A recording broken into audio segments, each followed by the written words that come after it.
Sejam bem-vindos ao segundo Playcast, essa primeira temporada de 10 Playcasts, onde a gente vai falar muito de bastidores. Seja qual for o convidado que sentar aqui, vai falar muito de bastidores, o que deu muito certo ou o que deu muito errado. E assim, eu vou viajar aqui com empresários, com profissionais liberais e com técnicos, mas tudo para levar até o cliente final, levar até as pessoas que se interessam aí por bastidores, por entender como que funcionam os bastidores de qualquer negócio, assim, não só de negócio, mas de vida também. Então, sejam muito bem-vindos a este episódio do Playcast, que eu tô de frente aqui com a Elza Belotti. Ela foi cliente da Play em 2012? 2012, exatamente. Já a gente vai falar sobre os bastidores do evento dela, né? E assim, foi algo no mínimo que nos ensinou muito. Então, assim, Elza, muito obrigado por estar aqui, por ter aceito o convite. Eu e a Elza, para quem não sabe, nós somos amigos, nós somos próximos, além da Play Sonora. Mas a Play Sonora eu acho que foi o motivo pelo qual nós nos ligamos, né?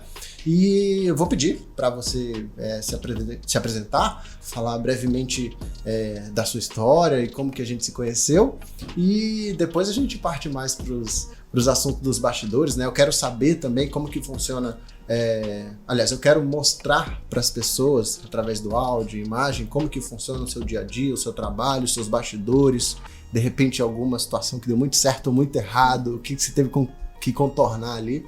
Então é isso, seja bem-vinda ao Playcast, Desconstruindo os Bastidores. Eu sinto completamente honrada por ter sido convidada, Yes. Minha eterna delícia, então vamos lá. É isso. Como é que você me conheceu? Da onde que você veio? Qual é a sua história? Você é terapeuta desde quando? Você atende, você faz testes, você faz o quê? Então, costumo dizer que a coisa que melhor me define é que eu sou mulher em construção. Eu sou uma capixaba do Espírito Santo, apaixonada por gente, e que minha formação de base é economia e contabilidade. Economia e contabilidade. Depois, desde criança, eu queria ser psicóloga, mas minha mãe falava: filha, isso não vai te dar retorno financeiro.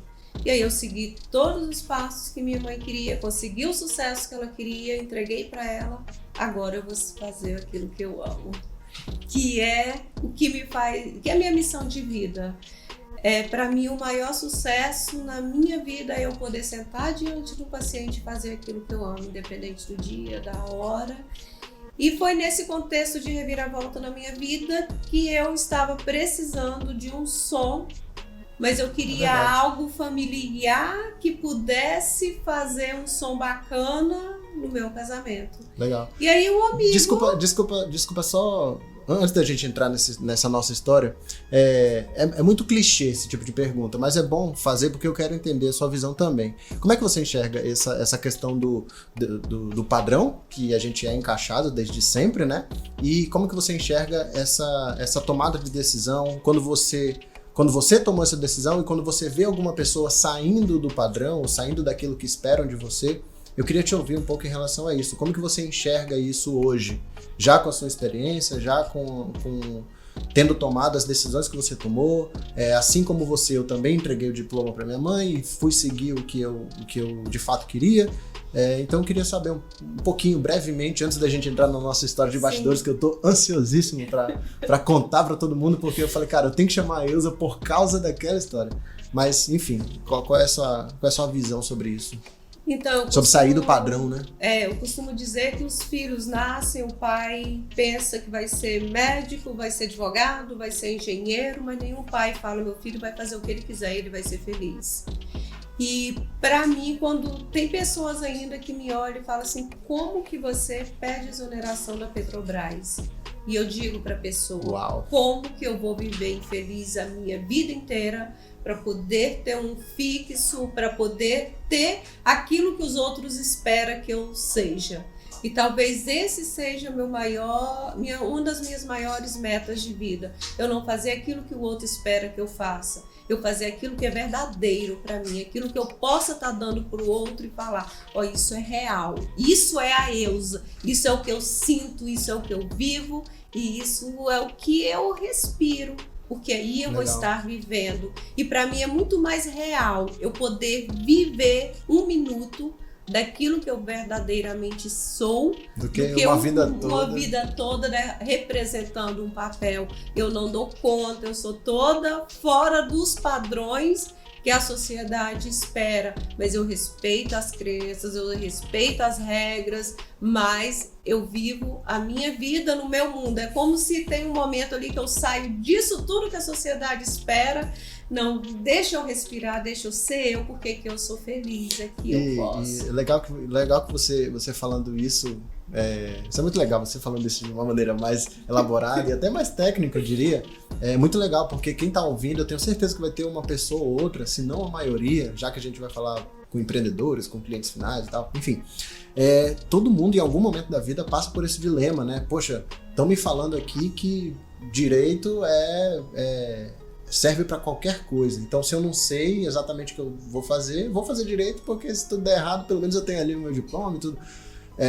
Poucas são as pessoas, né, que desde sempre sabem e iniciam a faculdade, terminam e são felizes com aquilo, né? Então, você falando é muito legal, porque daí, poxa, abraça muita gente que tá ouvindo a gente. Então, muito legal esse compartilhamento. Eu acabei te interrompendo, vamos voltar para nossa história aqui, cara. Para quem tá assistindo ou ouvindo, é o seguinte, eu vou deixar você contar, mas a partir de 2012 você estava procurando um som pro seu casamento. Eu lembro que o Ian, na época, meu sócio, ele chegou para mim e falou, cara, tem um casamento pra gente fazer e vai ser lá na Chácara Silvana. Ponto. Só. Depois daí eu só lembro de estar lá no dia. É lógico que a gente iniciou um contato antes, né? Sim. Eu, você e ele e tal. Mas, enfim, eu quero que você conte como que você chegou até a gente naquela época e o que aconteceu e tudo. Então, eu gosto daquilo que é original, daquilo que é transformado e daquilo que é único, que eu gosto de eternizar momentos e talvez por querer tanto isso, o meu casamento acabou sendo eternizado. E aí entra você que eu queria algo muito único, mas eu queria alguém que amasse o que fizesse em cada detalhe do meu casamento. E aí um amigo meu pegou e falou, eu conheço a Play Sonora, que eles mexem com som, iluminação, lá você já vai conseguir tudo, ele consegue a banda pra você, faz tudo. E uma das primeiros contatos que eu te falei, eu quero uma banda que não toque nem axé, nem pagode, nem funk.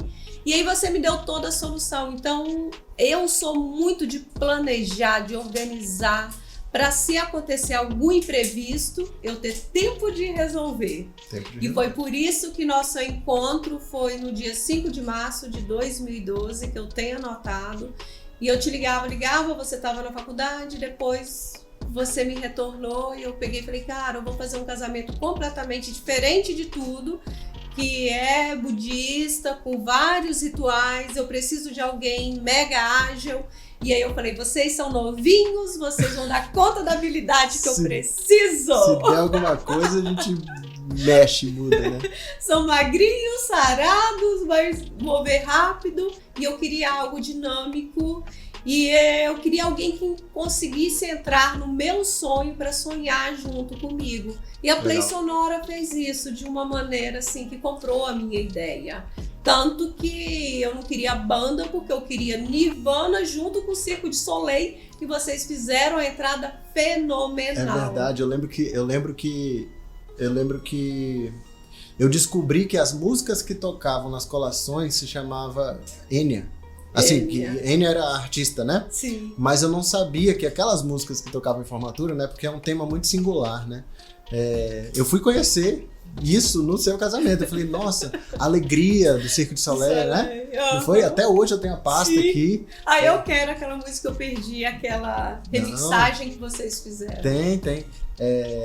E, cara, foi muito legal, porque eu tive contato pela primeira vez. Poxa, a Play Sonora, ela é de 2011. Em 2012 ela foi constituída, assim, CNPJ, mas ela existiu em 2011 e começou as atividades em 2011. Mas em 2012, a gente ainda não tinha aquele monte de experiência com diversos casamentos, né? Então Foi o primeiro casamento diferentão que a gente fez, né? Super diferente. Super diferentão. E daí, cara, foi a primeira vez também, primeira ou segunda vez que a gente teve, vamos dizer aí, um desafio. Eu não vou dizer contratempo, porque eu não gosto disso, não. Mas a gente teve um desafio. Eu queria que você contasse. Eu vou começar e você conta. E você conta o resto. Mas, assim, a gente fez toda a preparação, era um acesso difícil. Fazenda Silvana, você tem que descer, né? Descer lá embaixo, olha, pleonasmo aí. O acesso era um pouco difícil, então a gente montou todas as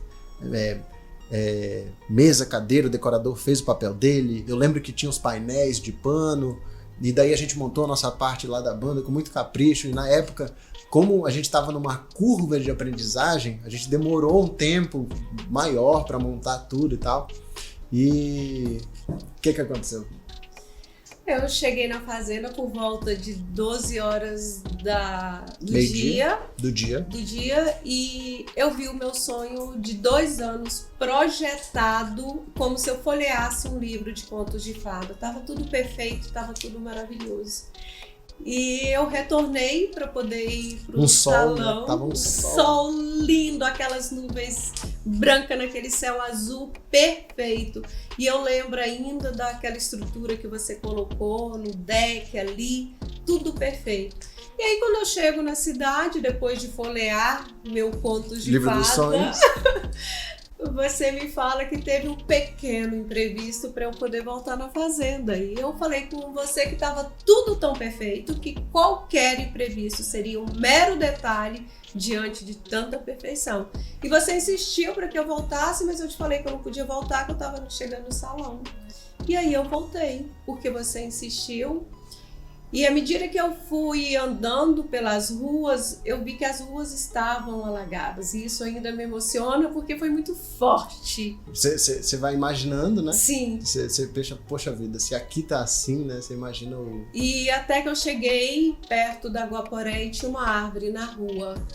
E a única coisa que eu pensava não, isso não aconteceu comigo. Isso não está acontecendo. E quando a gente chega na Fazenda Silvana, que tem aquela reta, depois faz a curva, é uma imagem que nunca sai da minha cabeça. Na hora que eu estava lá no topo, que eu olhei para baixo, estava destruição total. O chão forrado com as pétalas de rosa, não tinha painel, não tinha som. Ficou a estrutura de vocês, metálica, como que é o nome daqui? Treliça. A treliça. Ficou a treliça lá, não tinha cadeira, não tinha nada em pé. E naquele momento eu sentei na escada, que foi assim, eu não acreditava, pra mim era surreal. E eu lembro de você pegando meus ombros, olhando e me perguntando, você quer casar? E eu só te olhava, eu só chorava, eu não sabia, eu não tinha resposta para aquele momento. E aí você me falou, você tem 2 opções. Ou você adia seu casamento, ou a gente vai fazer o casamento acontecer. E naquele momento eu vi tanta força no seu olhar, você me pegava, você me segurou de uma tal maneira que eu não tinha outra escolha a não ser acreditar em você. E você sabe que me soa emocionante também, porque, pelo seguinte, naquela época eu não tinha músculos para lidar com isso no evento. Aquilo que eu te passei naquele momento, eu acho que foi uma coisa tão genuína, tão natural. Se não fosse de mim, eu não conseguiria fazer. E, assim, vendo hoje, eu poderia até ter sido mais sutil. Falar assim, Ilza, tá tudo bem. Assim, deu, sei lá, os painéis caíram, o vento foi muito forte, mas fica tranquilo, não precisa vir aqui, a gente vai resolver, chega aqui na hora do seu casamento. Hoje o Felipe faria isso. Mas na época, como eu não sabia, mas ao mesmo tempo tinha toda aquela força pra te passar no final das contas, né? Então, se tem alguma coisa daquele dia, juro a você, foi esse momento que a gente se abraçou. Eu lembro que você tava até com bob no cabelo, Sim. Não é isso? E a gente se abraçou e naquele momento a gente falou, cara, vamos fazer acontecer. foi aquilo. Aquele momento marcou, sabe? E vendo hoje, eu sei que só ficam marcadas as coisas que têm algum impacto emocional, né? E eu lembro que depois daquele abraço, daquele momento ali, você subiu. Eu imagino com qual sentimento você subiu, mas eu também lembro que nos passou um sentimento, tanto para mim quanto para quem tava ali, né? Porque não era só estrutura, né? Era mesa, cadeira, bolo, madeira, doce. Bolo, doce, painel, pano, tudo mesmo. Então, ao mesmo tempo que foi aquela coisa désolé, foi aquela coisa muito de desafio. Quando você saiu, parece que virou uma chave, a gente já estava bem cansado do outro dia, mas é quando a adrenalina sobe e a gente falou, cara, vamos fazer acontecer. E acabou que foi o que foi, né? Deu certo, fiquem tranquilos para quem tá ouvindo e vendo. Mas eu queria mesmo te trazer aqui pra gente registrar isso, né? Porque é muito emblemático. Acabou que depois daquilo, poucas vezes na história da Play Sonora, eu tive situações tão desafiadoras como daquela, né? E eu acho que, não sei se meses depois, ou 1 ano ou 2 depois, nós fizemos outro casamento lá que também choveu. E a gente também teve que mudar em cima da hora, mas já não foi com vendaval e já não foi assim, aquela coisa tão maluca. Como a gente já tinha vivido aquilo, ele falou, não, ok, deu pau aqui. Nessa outra ocasião, a gente ainda teve que fazer mais, a gente já teve que transferir boa parte das coisas lá pra cima e tal. O seu não, ainda rolou, né, de você descer e fazer a cerimônia lá embaixo, mas... Enfim. Mas aí teve um detalhe também, porque quando eu subi para vir embora, me arrumar para poder voltar depois, quando eu volto depois que eu vi aquela multidão de gente trabalhando, aí muito amorosamente você chega para mim e fala, Eusa, tem uma coisa que eu não te falei para não te preocupar. Eu falei, o que é? Você falou assim, não tem luz. Não tem luz. Ou seja, já tinha tudo sendo destruído, você quis me poupar que não tinha luz. Eu falei, como assim? Sem luz não dá, né, cara? No meio do mato. E você me falou, coloca tocha, coloca vela. Você vai casar. Uma solução, E foi solução. Poxa, lindo. A gente já tinha feito tanto, né? Não dava pra morrer na praia. Não dava. E é incrível que vocês fizeram em 4, 5 horas trabalho de 2 dias, com o resto do resto, nos improvisos. É isso. É isso. Eu queria registrar isso e queria que você falasse, né?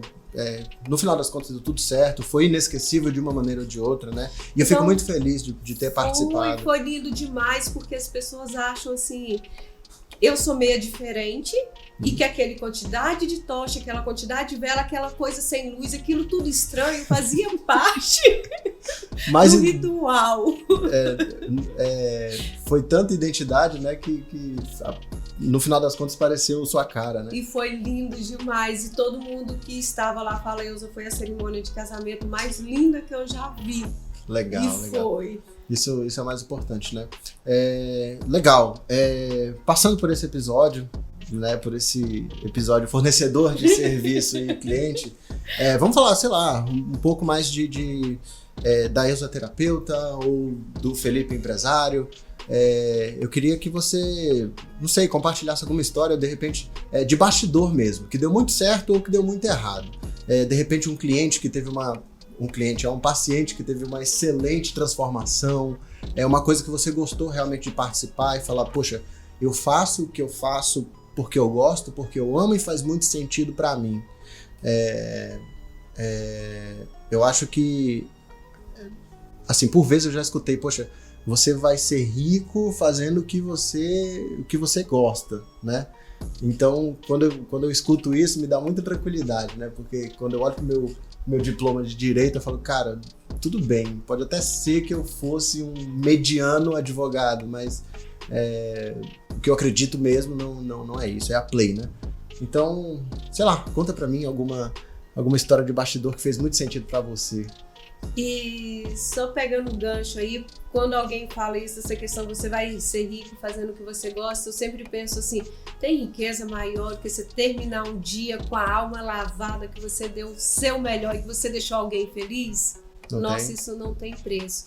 E uma das histórias mais marcantes que eu tenho é de um filho que passou a vida inteira em conflito com a mãe, achando que a mãe tinha sido ruim, que a mãe tinha sido má. E num longo processo terapêutico de quase 2 anos, ele pôde compreender que a mãe dele sempre deu o melhor que podia para ele, que fazia tudo o que podia e que é ele que não estava aberto para poder receber. E a mãe dele mora no Piauí, ele saiu daqui para poder ir no Piauí, que ele achava que a mãe dele tinha que pedir perdão. E ele lá do Piauí, eu estava me maquiando um dia e chorei enquanto ele contava. Falei, eu tô aqui ajoelhado pedindo perdão para minha mãe. Uau. Porque hoje eu percebo que ela fez o melhor que ela podia para mim, ela me deu tudo.